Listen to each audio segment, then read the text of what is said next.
Welcome to my weekly Fabricate Friday video on my YouTube channel and blog. I'm Suzanne, a Stampin' Up! Demonstrator in Canada. Today's video is all about paper crafting. I'm here to share how easy it is to make a 3D project. I also sell the products I feature in this video. I hope you enjoy my free video tutorial, and I would love to see you shop with me. Hey everybody, check out this little cubed box.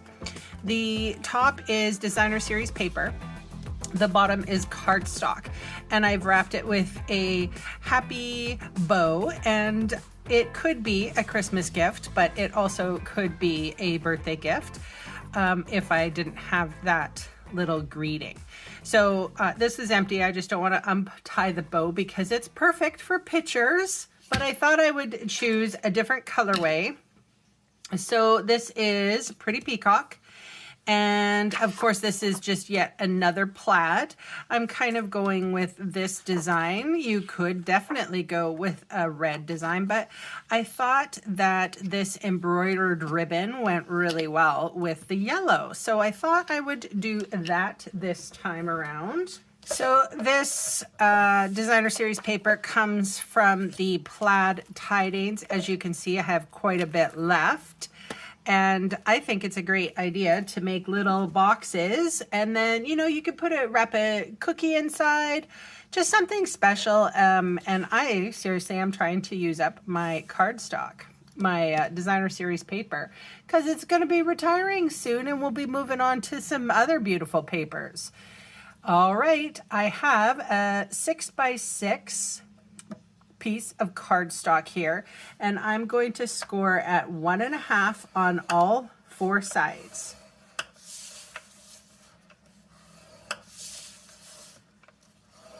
Whoops. Blink.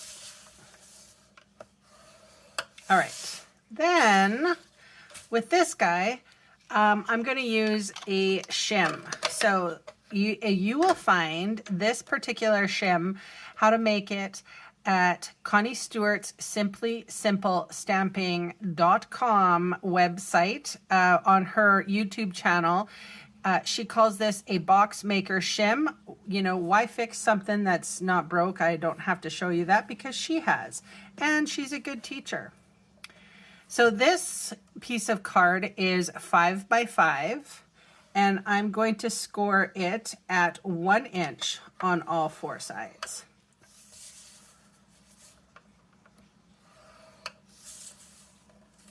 And you want to make sure that you're butted up against the shim and that you are not accidentally under the shim.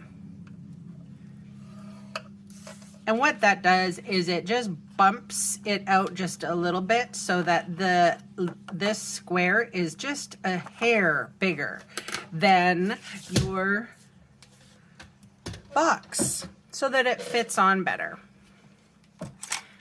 All right, here we're going to fold and burnish with your bone folder.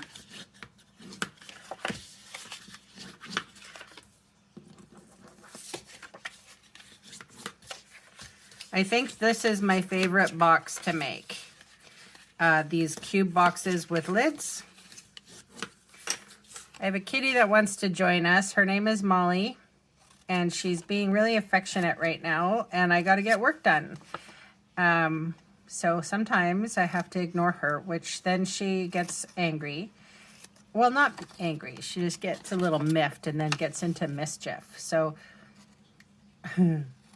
they usually know not to bother me when the light's on, or when my hands are on the desk. Like her brother, Sir Quinn, the crafting kitty, always wants to snuggle, and I don't like to reject anybody who likes to snuggle. Okay, so I'm doing the pinwheel method here. You're probably used to me doing that. I've picked a side. I've cut up on the straight line here, and on the tabs I'm wedging in. I'm going to turn it and do the same thing. You can use larger scissors if you wish. You kind of have to have 2 cuts when you're using these small paper snips. But man, these paper snips are sharp. I remember hearing somebody who was making a box and saying that she didn't like making the boxes because she always got this little hair thing on the corner. And I think that is because if you don't go straight up to the corner with your little wedge like that, and you sort of pull this out, you get a little paper hair. I don't know how else to explain it. If you made any of these boxes, you probably know what I'm talking about. Anyway, the tips of the scissors go right up into that corner very nicely. I'm going to use my Stampin' Seal Plus. I find this really awesome for box making. I'm going to go on the closest to my score line, and then on the free edge,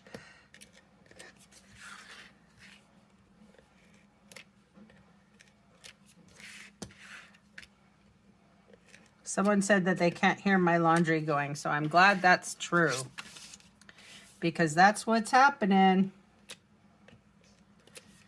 It's laundry. Well, every day is laundry. I have to do laundry for the salon every single day. My electrical bill has gone up considerably. Okay, there we are. So now it's the fun part. So this is what I call a free edge. This is what I call a scored edge. So we're going to take the free edge right up to the scored edge, but you don't want an overhang. And you don't want it to be too angled out either. Like, you don't want to be like this, and you don't want to be like that. Hopefully you understand. So if you have to choose a little bit wider.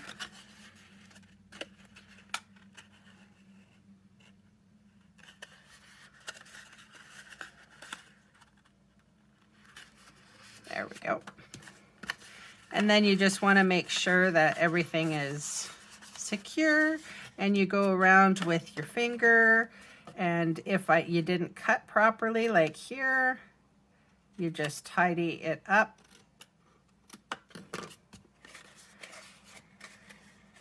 And if there was any of those little weird hairs, I don't have any, but you can just trim them off now. Okay, that one's done. All right, for this one, same deal.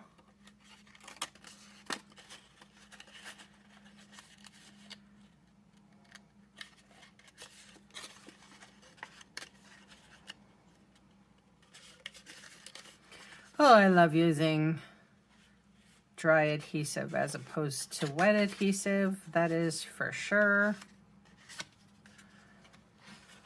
And then, voila. There is your box, and it should come on and off very easily, but it should be pretty snug. No bowing though. All right, I think what I'm going to do, now recently I just got awarded a new pair of paper snips. And I've dedicated them just for ribbons. And you know what? Like, there is a difference when you look at how sharp that is. I don't know if you can see that. And then here's my paper snips, and that's a good test, right? Here's a scissor that has never been used, and this is a paper snip, but it's never been used on paper. There's no gum, the blades are awesome. I have a little ribbon on the scissor to remind me that it's for ribbons, and I've washi taped the closure as well. I'm pretty sure that there's glue and gunk and, sticky, and these are pretty old paper snips. But all it takes is some Goo Gone, and you can clean them up again. All right, so let's see if we can tie a bow on camera. I always start like that. So I'm going to make my bunny ear, and I'm holding my finger right in there, wrapping that around.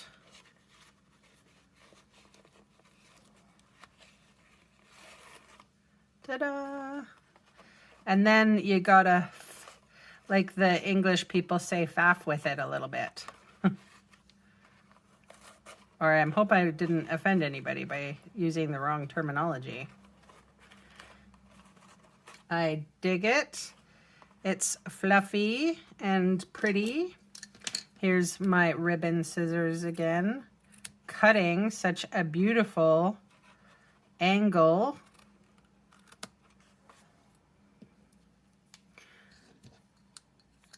I think this is in our, it's called embroidered ribbon, and it is soft, supple. It's beautiful for tying bows, as you can see. Cute. So today I'm going to cheat a little bit.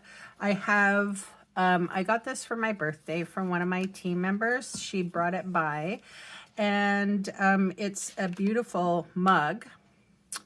From and it's she bought it from one of my favorite stores just down the way from where I work, and it has like the orca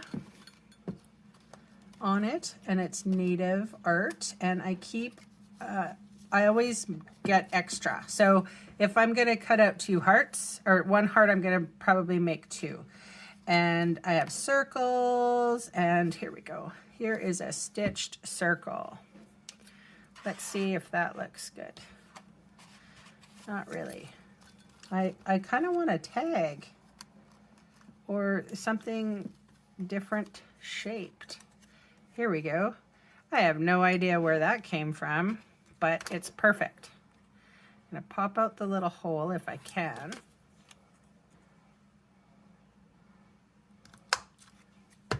Yippee! That's perfect. Someone asked me what size these were. I have no idea. Now, I have the Itty Bitty Christmas, which I think is awesome because it is good all year round.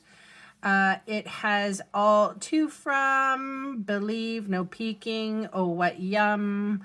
And I think what would work on this tag, maybe the to from. I haven't done that yet. And of course I'm going to use Pretty Peacock. I could have used the yellow too.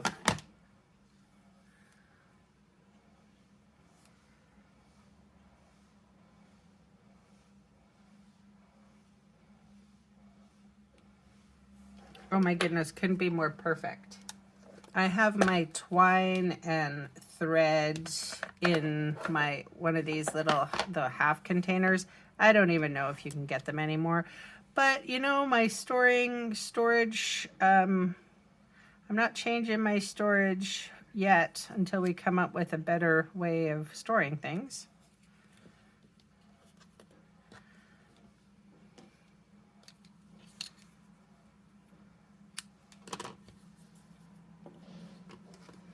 All right, and then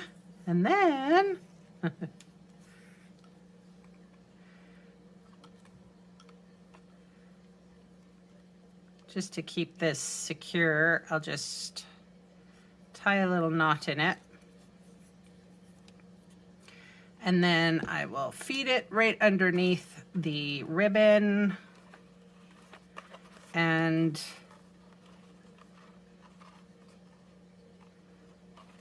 put this one over top of the ribbon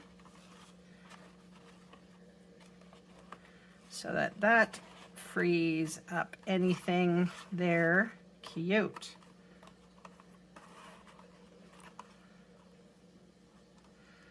And then I'm just going to be not very technical about this. A double little knot. I don't want to make it overly fancy.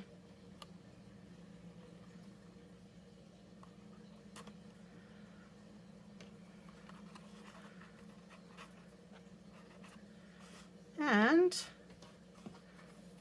trim off the excess.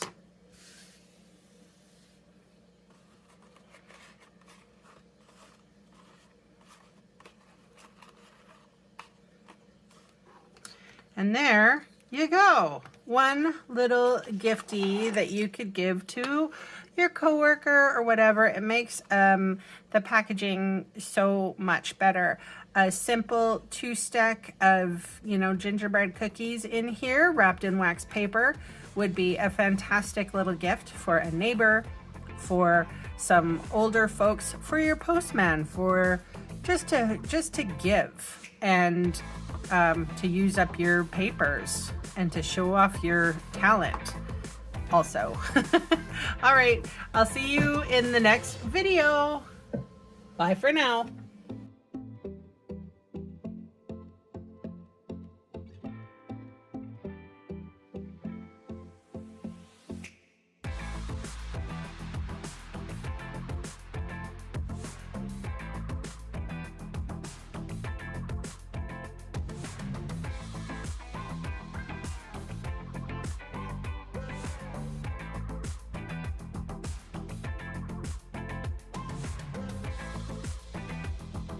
Hey, thanks for sticking around to the end of the video.